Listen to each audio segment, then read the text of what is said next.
Over the last year and change, tens of millions of people were forced to make changes to adapt to the unknown during the pandemic.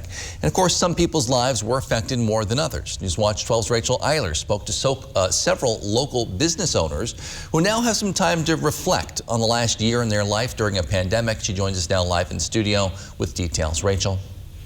Justin, some of the biggest hit businesses during the past year have been breweries and distilleries, mainly because they have to shut down those tasting rooms. And although there were some obstacles to overcome, they say that it was the community keeping them afloat.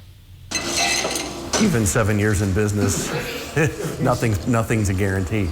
A bright open sign, dark, for nearly 3 months. When Northern Waters Distillery closed their tasting room, owner Peter Nome knew to take advantage of the opportunity. It was really a good chance to shake things up and make sure what you're doing is sustainable and making it better somehow too. So that when the sign came back on, we hit the ground running and got rolling. What made them successful didn't come from the room where the product gets made, but from unexpected visitors. In that month or so when things were closed, there were so many people that moved up here, which equates to more potential customers, and then that's all good for us. Down in Marathon County, Jacqueline Kern says it's a similar story at another second-year business, the Mosinee Brewing Company. And we also started providing crawlers to our local supermarket. Even with their successful pivot, they say it was still a difficult time. It was still a shock as far as the implications of what it meant for our staff, for our community, and what it meant to actually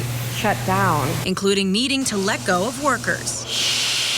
Right before the pandemic, I was brewing a lot of beer. Of course, all that came to a halt. But Ben knew he wouldn't stop brewing for long. Just kind of went from a dead stop to slowly building our way back, and we're pretty close to where we had been pre-COVID. Both Nome and Kern say they couldn't have made it through the past year without some help from their friends. I feel very strongly that we've been blessed with being able to work with, with our local businesses. Whenever you can work more locally, I mean, where you literally can walk over and see somebody or talk to them, it's just easier to do business. You have a better trust with who that is.